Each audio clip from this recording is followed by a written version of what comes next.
built my granddaughter a workshop with my own 2 hands, and on the morning I hung the last cabinet door, the snow was still coming down sideways across Lake Simcoe. 41 years I'd been a finished carpenter in this part of Ontario, and I'll tell you something. There's a particular quiet you only get standing inside a building you made yourself, when the heat's just kicked on and the wood's settling, and the windows are frosted up so you can't even see the road. That morning, I cried a little. Not a lot.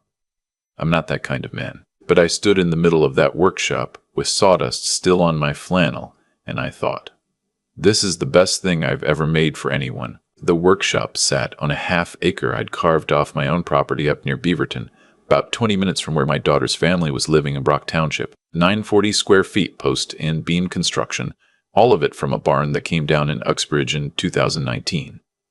Barnboard pine. Hand-hewn beams that probably went up before Confederation.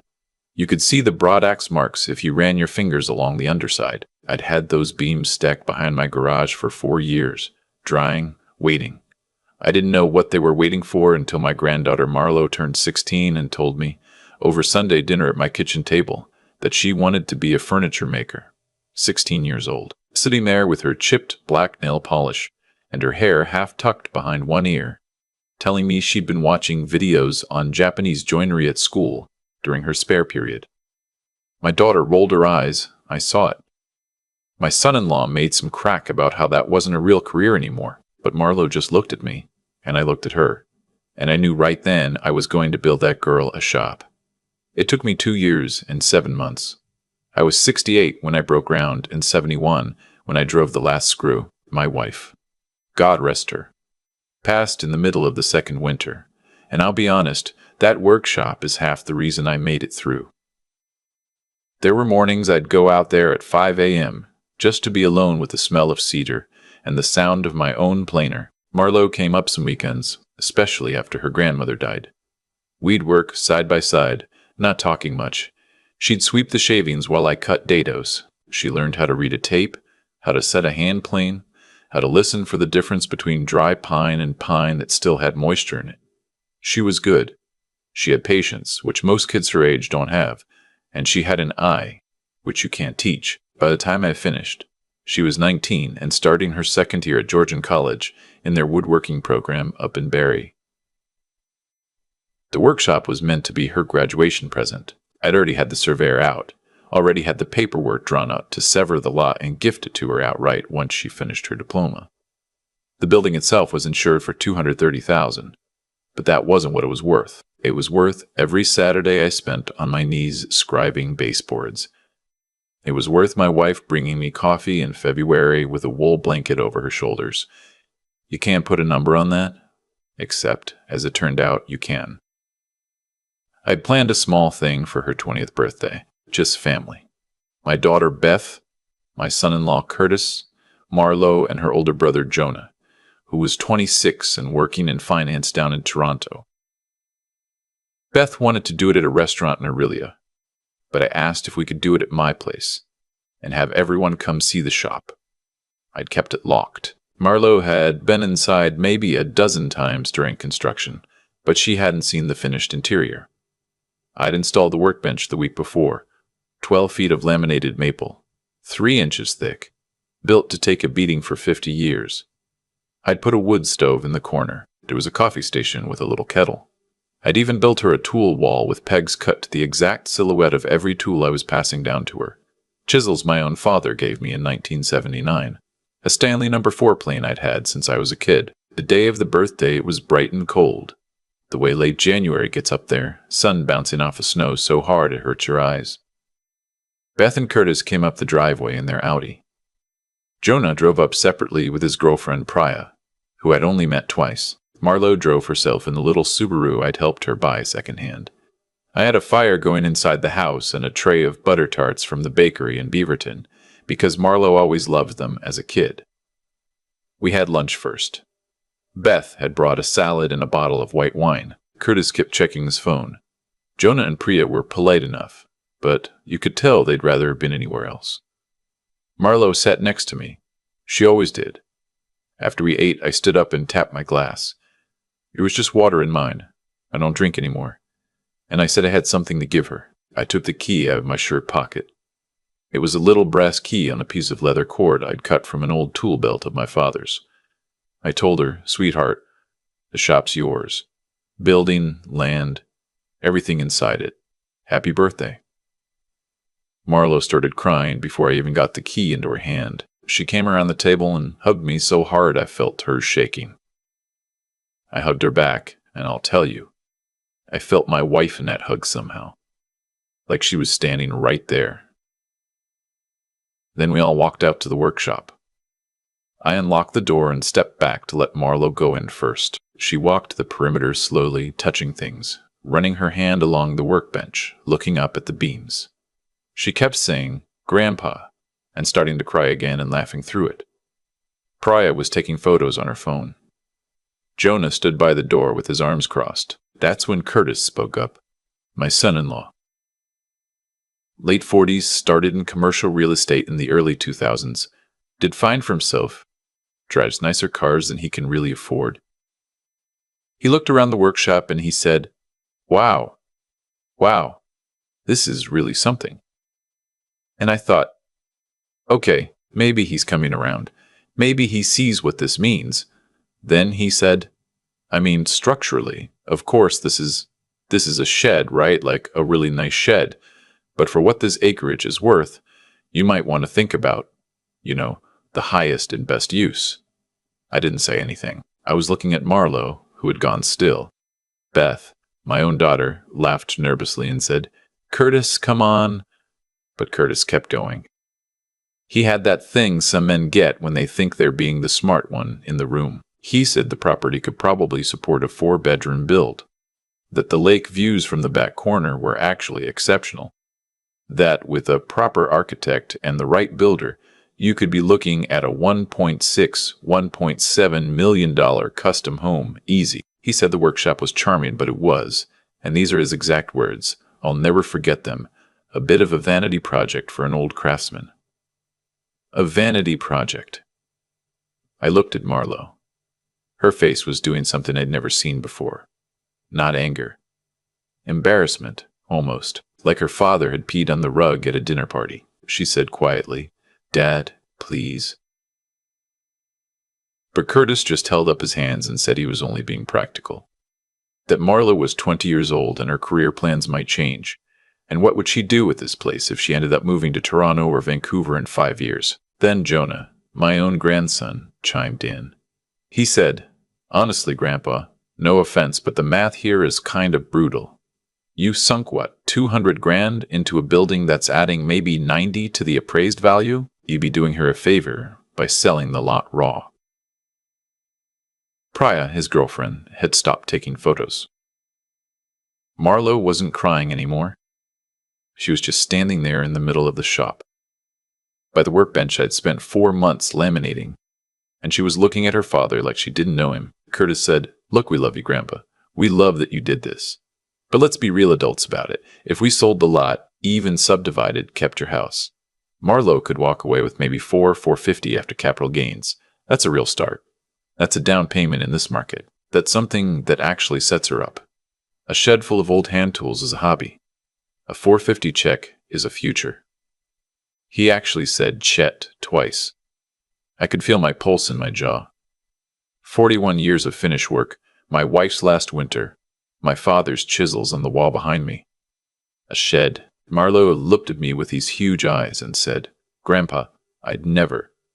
And I just put my hand on her shoulder and squeezed. I told everyone I needed a minute. I went back to the house.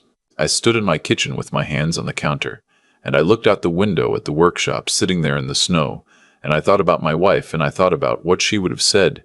She would have said, "Don't do anything stupid, love." So I didn't. Not that day. I went back out. I smiled. I cut the cake. I gave Marlo the key and told her in front of all of them that the shop was hers no matter what anyone else thought. Curtis at least had the decency to look uncomfortable. They left around 4. Marlo stayed an extra hour, sitting on the workbench, swinging her feet. Both of us just quiet. Before she left, she said, "Grandpa, I'm so sorry about Dad." I told her it wasn't her sorry to say. That night, I sat in my recliner, and I thought about it for a long time. The thing is, and I want to be clear about this, I wasn't angry at Marlowe. Not for 1 second. Marlowe had done nothing wrong. Marlowe loved that shop. But the shop wasn't going to be hers. Not really. Not the way I'd intended. Because as long as her father had any say, he was going to be in her ear about selling it, about highest and best use, about how much money she was leaving on the table. And eventually, in a year, in 5 years, in 10, she was going to give in, because that's what kids do when their parents wear them down. I'd seen it before. And I thought about something else. Curtis had been in commercial real estate for 20-some years. He knew exactly what that property was worth. He hadn't pulled those numbers out of the air. He'd already run them, probably more than once. Probably the minute he found out I was building a shop instead of a spec house.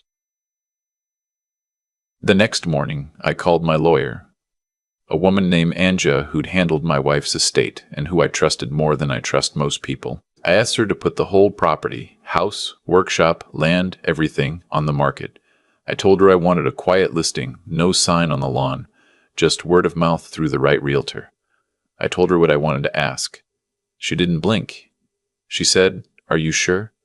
I said I was sure. I said I'd already lost my wife, and I wasn't going to lose my granddaughter to her father's greed, and the only way to keep what I'd built clean was to take it out of his reach entirely. I called Marlowe that afternoon. I told her exactly what I was doing and exactly why. I told her she was getting every dollar I made on the sale in trust for her to use however she wanted. Workshop, school, business, house of her own, whatever. I told her I was sorry it had to be this way. She was quiet for a long time. Then she said, "Grandpa, are you going to be okay?" That's what she said. Not, "What about my workshop?" Not, "Where will you live?" Just, "Are you going to be okay?" I told her I would be. The realtor, a man named Desmond out of an office in Lindsay, came up 2 days later. I walked him through everything. The septic, the well, the 400 feet of lake frontage I'd never even talked about because I'd never planned to sell. He went quiet when he saw the workshop. He's a guy who'd seen a lot of buildings. He stood inside it and he said, "Sir, I have to be honest with you. People are going to come from Toronto for this." I said, "Good." He listed it 3 weeks later, off-market, to a curated list of his clients. Asking was 1.49. We had 3 offers in the first 8 days. The winning offer was a couple from Forest Hill, both surgeons who wanted a weekend property and who walked through that workshop and cried. Actually cried, because the wife's father had been a furniture maker in Poland, and she said she wanted to keep the workshop exactly as it was, every tool, every peg, every chisel on the wall. They paid 1.53. After commissions and capital gains and the exemption on my principal residence, I cleared just over $1.2 million. $1,211,000 and change. I deposited the check on a Tuesday. Wednesday morning, I drove down to my lawyer's office and we set up the trust for Marlowe. Every dollar. Hers, with my daughter and son-in-law specifically named as excluded from any access or oversight. Ever. Anche made sure of it. Then I called my daughter. That phone call. I've replayed it in my head about 1,000 times. Beth picked up on the second ring. I told her I'd sold the property. There was about 4 full seconds of silence. Then she said, "What property?" I said, "All of it. The house, the lot, the workshop." She started talking very fast. Where was I going to live? Why hadn't I told her? Was I sick? Was this a scam? Had someone taken advantage of me? I let her go for a while. Then I said, "Beth, I sold it to make sure your husband couldn't pressure your daughter into selling it later." That's when it got bad.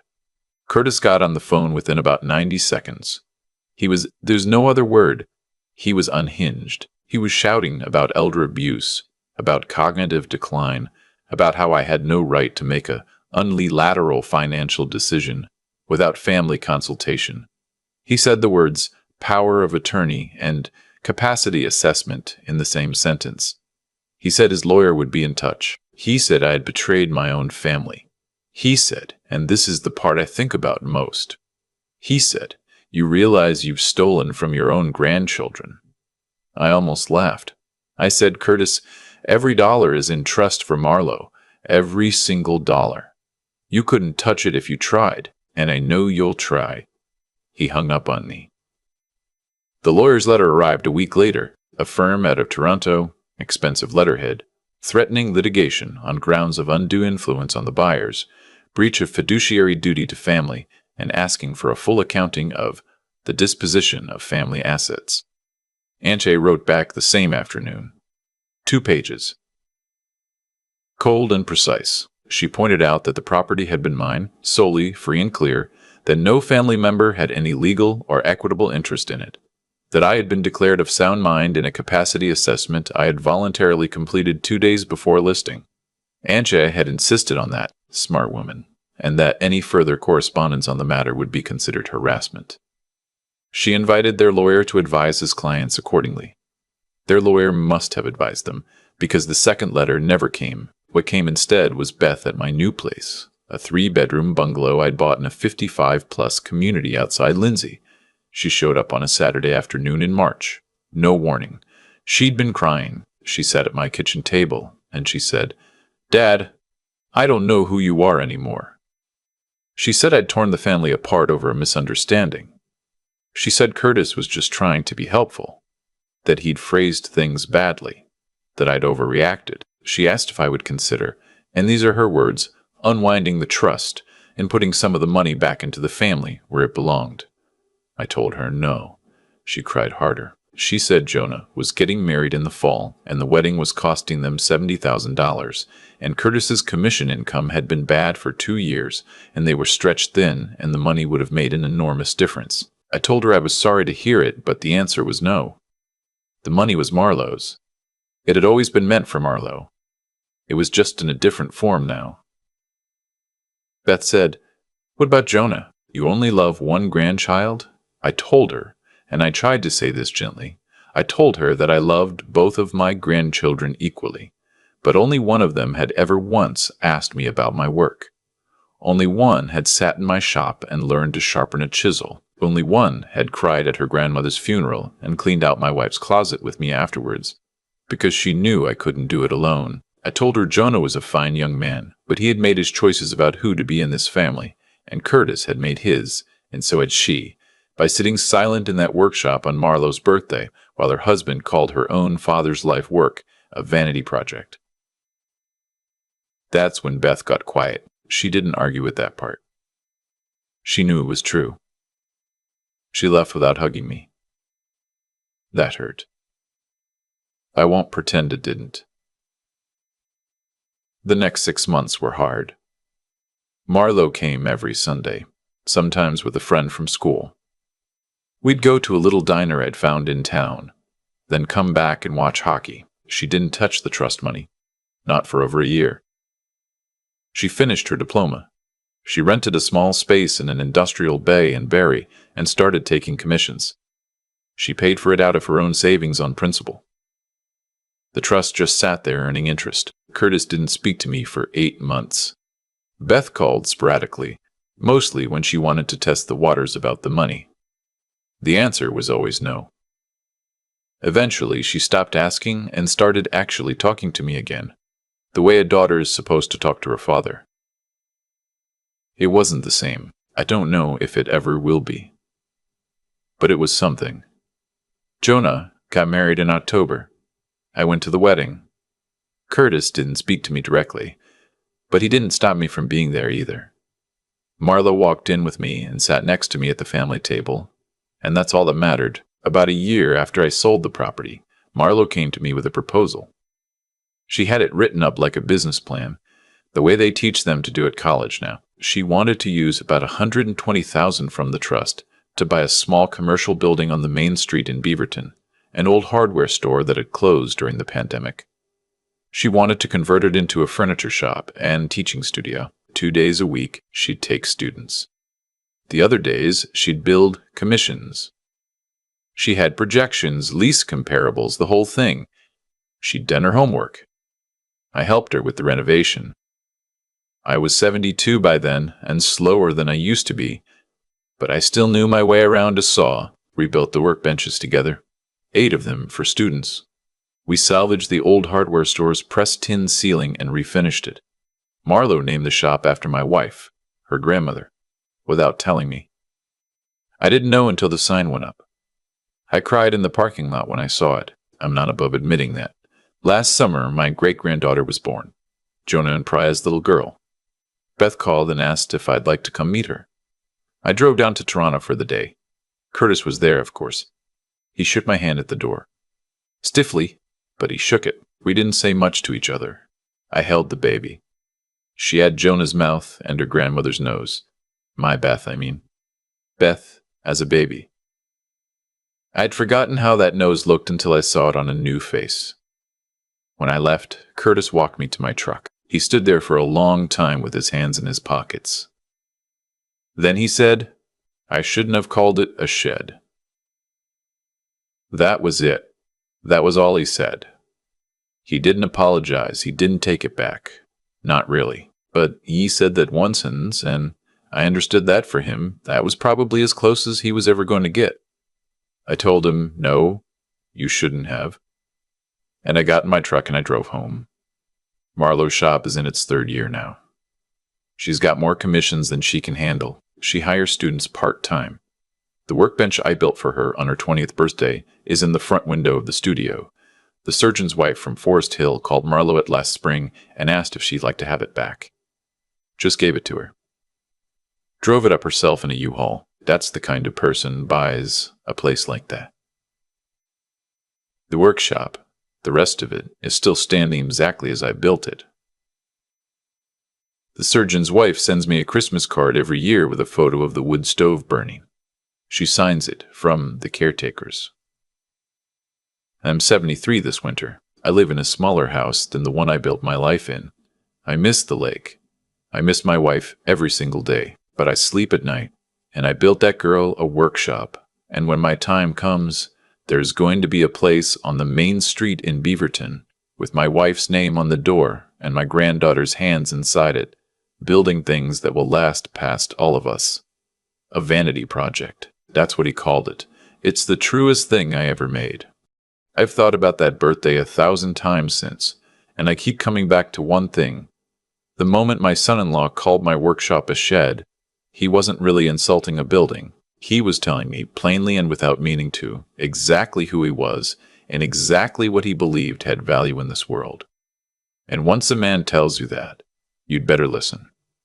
Because everything that comes after follows from it as surely as winter follows fall. That's the law I've lived by, and it never lies. What we say comes from what we are, and what we do comes from what we say, and what we end up with at the end of our lives comes from what we've done. Curtis valued numbers on a page. So he ended up with numbers on a page, and not much else from me. Marlo valued the work of human hands, and the patience it takes to learn a craft, and the love that gets poured into a thing built slow. So she ended up with a workshop, and a trust, and a shop on the main street, with her grandmother's name above the door. The world gave each of them what they had asked for. I just held the door open. I think a lot of folks my age get bitter near the end. They feel cheated by their children, betrayed by changing times, sour about the world's drift away from the things they understood. I won't lie and say I never feel that pull, but I learned something through all this, and I'd offer it plain to anyone listening. Character isn't an inheritance. You don't pass it down by writing it into a will. You pass it down by what you build and who you let stand beside you while you're building it. Marlo stood beside me. Jonah didn't. That was nobody's choice but theirs, and the consequences of that choice were not mine to soften. There were 3 things I had to find inside myself to get through that year, and I'd want my great-granddaughter to know them when she's older. The first was the moral spine to do what was right, even when it cost me my daughter's affection for a long while. The second was the wisdom to see clearly, to not confuse love with capitulation, to not mistake silence for peace. And the third was the plain stubbornness to keep going. To pick up the phone again when Beth was ready. To shake Curtis's hand at the door even when I didn't want to. To drive down and hold a baby who had her grandmother's nose, even when part of me wanted to stay angry forever. A man who builds with his own hands knows that nothing worth keeping comes out of a single afternoon. Houses settle. Wood moves. Joints loosen and need to be checked. Families are no different. I didn't fix everything.